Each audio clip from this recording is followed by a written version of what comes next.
Here I was, this college athlete, blood pressure through the roof, liver enzymes super elevated. Physically, I'm damaged. Emotionally, I'm pretty damaged. But spiritually, I was bankrupt. And, you know, the truth does hurt sometimes. It's shameful to say I'm an alcoholic, but that's the truth.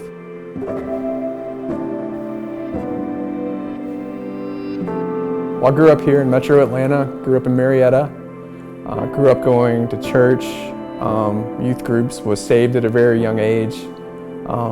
So between sports, youth groups, my childhood was pretty packed with events. My parents separated when I was a young guy, but they both married awesome people.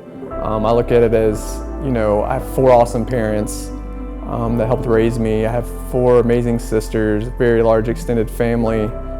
You know, sports and church continued through middle school, high school. I guess when I was about 16 years old, so 10th or 11th grade, I experimented with alcohol for the first time.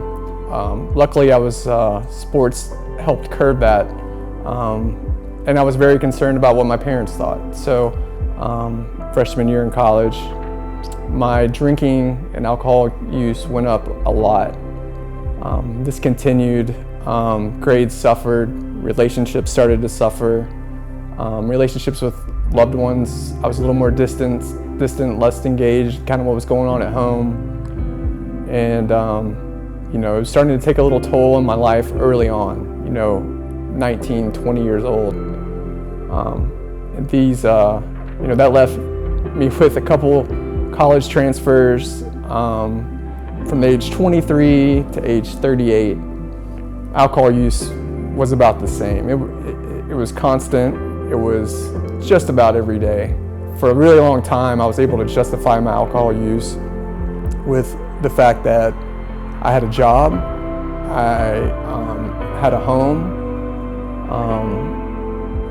thought I was a nice guy. You know, alcoholics and people with alcohol problems don't act like this. I didn't drink in the mornings before work. I didn't drink at work.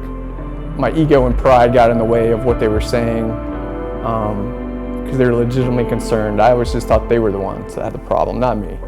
You know, God and church went down the priority list. My alcohol use honestly went up too during that time. Go to church every once in a while. Really pray to God when I needed something. When Nathan was in trouble. It was a very selfish relationship with God for a long time. You know, I think God finds us at our most desperate times.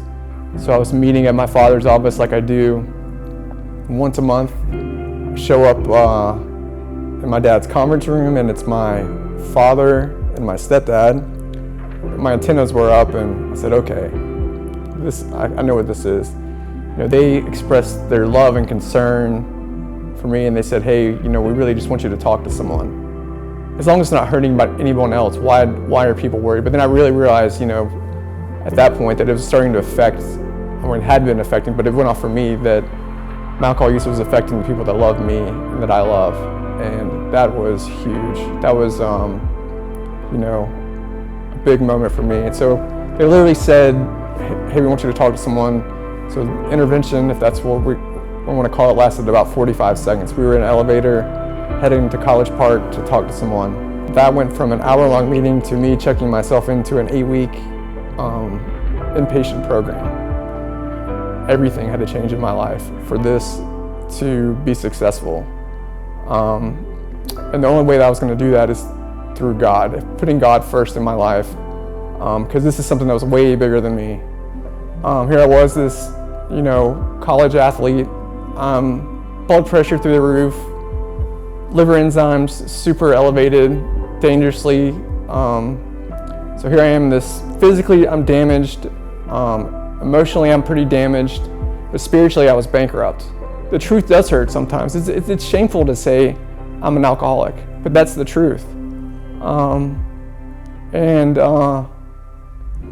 know, but at the same time I'm blessed that I'm coming up on 2 years of sobriety, which is fantastic. You know, I joined Christ Covenant a few years ago.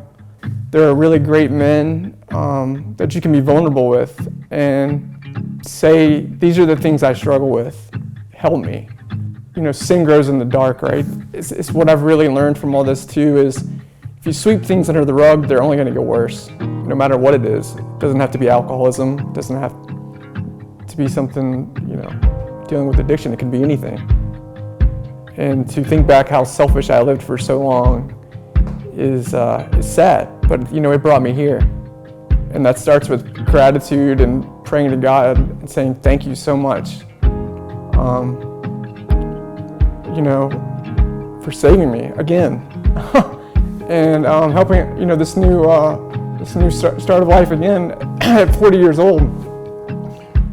I know there's some dark times where you don't think it can get better. I really diluted a lot of emotions, a lot of emotional pain, a lot of being happy was dealt through with alcohol. So really dealing with emotions for the first time as an adult, sober, was a very big learning process and still is.